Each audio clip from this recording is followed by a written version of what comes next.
Essa casa ela fica de taipa, ela já foi várias vezes restaurada, mas nunca mexeram com o padrão, tá? O padrão dela ainda permanece com o padrão da época de Lampião. Então, essa casa pertenceu ao coiteiro Pedro de Cândido. Pedro de Cândido, ele era fazendeiro, dono de uma boa parte dessa terra aqui em Sergipe, e ele recebeu esse nome de coiteiro porque a palavra coiteiro vem de acoitar, acolher, acobertar, esconder. Então, Lampião tinha esse suporte dado pelo Pedro na Grota do Angico, quando ele estava aqui na região de Sergipe, porque a Grota do Angico era um esconderijo secreto e pertencia à terra do Pedro, e que a Lampião não faltava nada, e sempre o Pedro estava a servir Lampião, quando ele estava por aqui, tá? Então, dentro da casa ainda se encontram objetos da época, fotografias do Pedro de Cândido, fotografias da família de Lampião. Então, aqui ainda se encontra na terceira geração do Pedro de Cândido.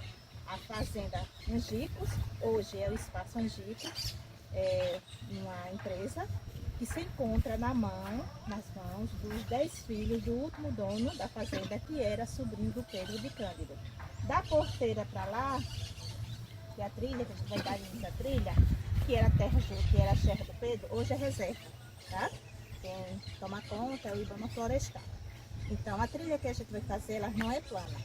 Ela tem subidas, tem descidas, e na metade do percurso é o local que a gente vai se esforçar mais um pouco, tá? Porque é o local que a gente vai passar mais tempo subindo. Não é aquela coisa de escalar, mas a gente vai iniciar na metade do percurso uma ladeira de 120 metros. Por essa razão, a gente não indica para quem tem problema de pressão, com cirurgia recente, certo? Com a história do cangaço. A origem do cangaço, lá no século XVIII, era combater o sistema. Então, essas famílias carentes se rebelaram contra o sistema, que era o coronelismo, onde os coronéis mandavam e desmandavam. As famílias carentes trabalhavam praticamente como escravos nas fazendas desses coronéis. E pequenos fazendeiros tiveram suas terras tomadas à força pelos coronéis. Então, por ser vizinhos, eles apareciam com documentos falsos e diziam que era dono das terras, já que não tinha a quem recorrer, que os coronéis na época, na região do Nordeste, era a própria lei. Então, eles acabavam perdendo as terras para esses coronéis. Então, daí esse movimento surgiu, era como se estivesse fazendo justiça social com suas próprias mãos. Isso era o que eles pensavam na época, tá? Já que não tinha a quem recorrer, então, esse movimento de saquear, tirar de quintinha, passando nas fazendas de altos fazendeiros, que tinham bastante recurso, né? Fazendo arrastão e tudo mais, para eles estavam fazendo justiça social com suas próprias mãos, tá? Não dizendo que Lampião foi um santinho. Veja que eu falei que quando ele entra para o cangaço, ele revoluciona o cangaço. Por quê? Porque ele entra com a sede de vingança. E essa sede de vingança acaba também ele fazendo muitos crimes, praticando muitos crimes, tá? Então, quando ele entra para o cangaço, ele entra revoltado, não só com o sistema, mas também por conta da morte do pai. E por ser vizinhos em Pernambuco de um coronel, então daí eles se tornaram rivais por conta de bens, de terras, de bodes, e daí, através dessa rivalidade, onde o coronel, o José Saturnino, manda matar o pai de Lampião. Daí, como ele não tinha a quem recorrer, procurar justiça, daí ele se encaixa ao cangaço, e para ele, quem era amigo de coronel, era inimigo dele, que era amigo de volante, era inimigo dele, e daí também ele acaba atingindo pessoas inocentes, que não tem nada a ver com a história dele. Por isso que, particularmente, aceitando a visão de cada um de vocês. Então, para mim, ele não é aquele herói, e nem também, me voltando para a época, ele não é aquele único bandido, certo? Vamos lá? E ele se vingou do Saturnino? Olha, eu lendo um livro, né, do José Bezerra e outros, do Antônio Vilela. Então, segundo eu vi passagem lá nos livros, que quando ele toma a liderança, que o senhor Pereira passa a liderança, então ele vai até, que ele já não estava mais em Pernambuco, ele já estava na região de Alagoas. Então, quando ele toma essa liderança, ele vai até Pernambuco, na localidade, né, que eles moravam, e daí diz que ele cercou a casa do Saturnino. E quem saiu na porta foi a mãe do Saturnino, pedindo a ele que ele fosse embora, que não fizesse nada.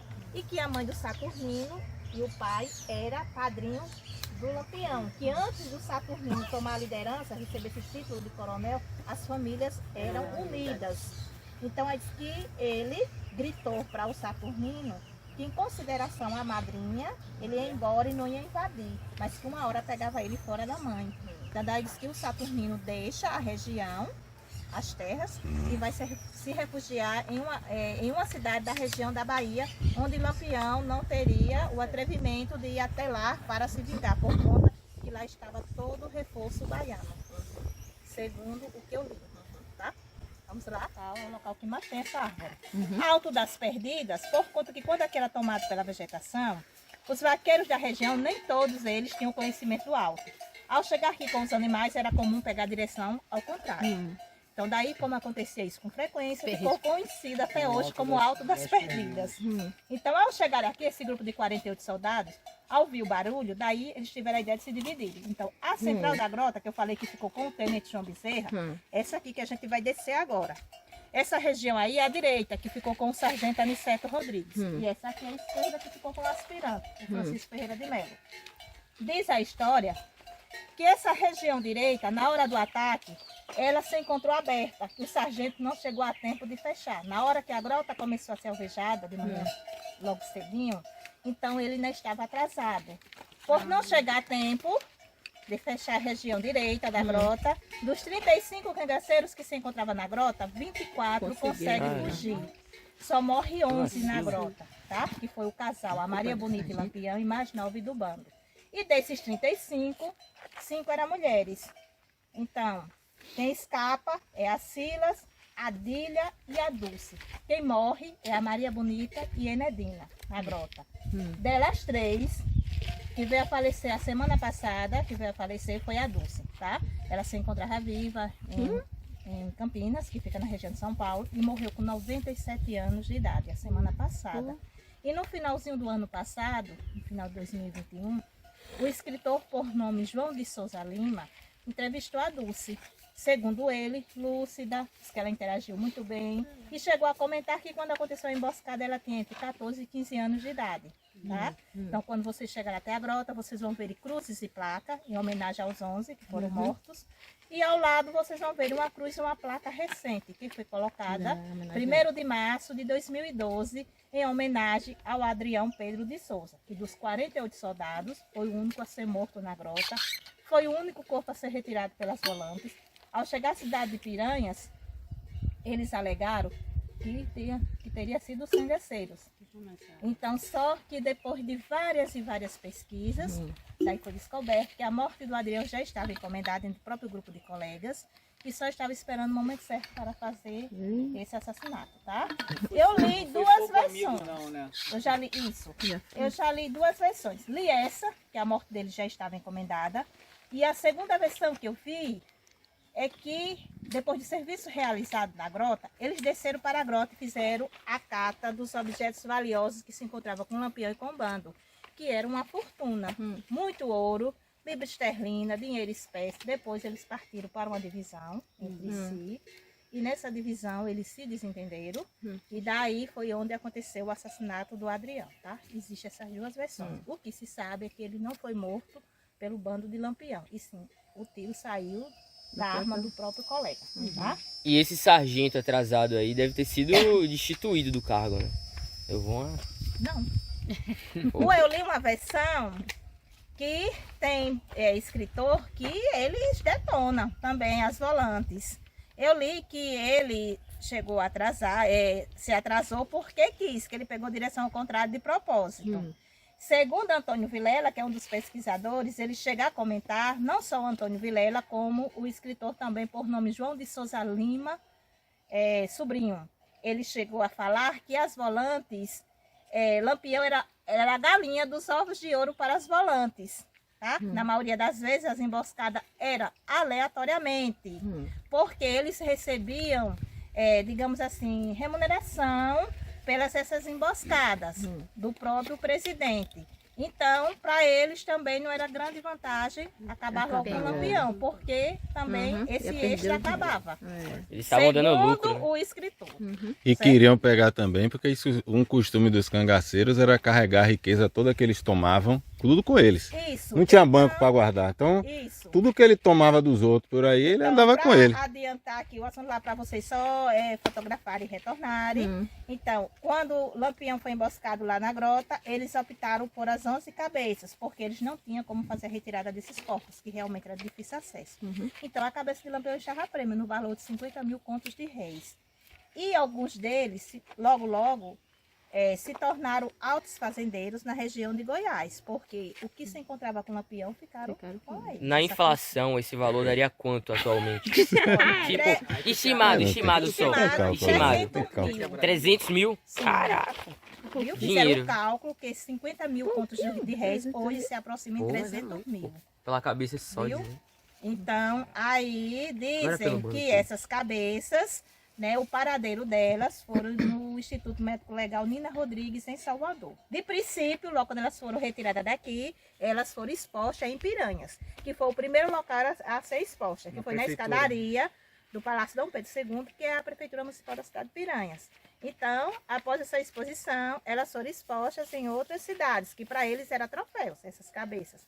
E daí, como Salvador tem o instituto já, né, o Nina Rodrigues, então lá era o local que teria suporte para conservar essas cabeças, que lá elas ficaram expostas há 30 a 31 anos para uma pesquisa baseada na teoria de Lombroso, que era um psiquiatra.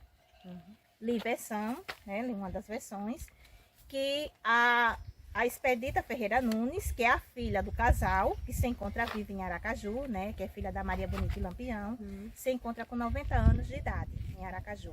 Em 2002, ela toma posse dos crânios e ela traz para Aracaju. Então, ela já foi entrevistada e ela não confirma o que ela fez com esses crânios. Se enterrou ou se encontra guardado em algum local, tá? Até hoje é um mistério. E o filho de Lampião continua vivo? Oi? O filho de Lampião. O filho de Lampião, apareceu um filho de Lampião e a Expedita Ferreira Nunes se recusou a fazer o DNA. Até hoje está isso, se é ou não. Não parece com o pai, não. Tem que parecer com o pai. Certo, vamos lá. Fez água fortemente para o rio. Em 2020, a Cheia colocou na metade dessa placa. Então, as areias que existiam aqui na época, nessas enchentes, aos poucos elas foram arrastadas, certo? E hoje se encontra nesse cenário. E Lampião, ele relaxou literalmente, ponto de liberar seus sentinelas, que eram os vigílias de Ponta de Serra mais alto, porque o Pedro, ao chegar aqui com as compras, ele passou um comunicado para Lampião, porque o sargento, quando recebeu a notícia, né, o comunicado, que o Pedro estava fazendo compras exageradamente, então ele vai até a feira e lá ele bola uma estratégia. Ele chega a falar para a população que ficasse tranquilo, que ele com o grupo dele estava indo da cidade de Canapi para dar cabo de Lampião, que Lampião estava prestes a atacar a cidade de Canapi. Então o Pedro, ao chegar aqui, passou essa novidade, essa notícia. Então para Lampião era motivo de comemoração, porque as volantes estavam indo em direção contrária em busca dele. Daí foi quando ele relaxou, baixou a guarda, né, liberando os sentinelas, que eram os vigílias de Ponta de Serra, e para ele era motivo de todos festejar. Então aí ele foi emboscado e nada ele percebeu. Eu tenho uma curiosidade quanto à história de Lampião, que foi meu professor de história que passou. Como, acredito que seja balela, né? Mas ele disse que o Lampião e os cangaceiros, eles usavam, tipo, a bota meio que adaptada, virada pra si, que eles estavam seguindo um rastro contrário. E, tipo, enganar as Não, volantes. mas isso era uma das estratégias de Lampião. Quando ele fazia isso mesmo? andava em locais que poderia deixar pegadas, eles trocavam de sandálias. Ele tinha sandálias ao contrário, piso ao contrário. E como todos não tinham a mesma sandália, então Confundia. o último vinha com um galho de mato apagando. O último que vinha com a sandália à frente e para trás. Tá entendendo? Sei. Então Aí vinha deixava só apagando para que os outros que tivessem sandália certa não deixar nenhuma pegada. Mas, então, Vocês já os caras, perceberam. então os caras eram espertos mesmo. Viu? Vocês já perceberam que não mandaram com a gente uma guia. A mulher é uma historiadora. O que você perguntar, ela responde.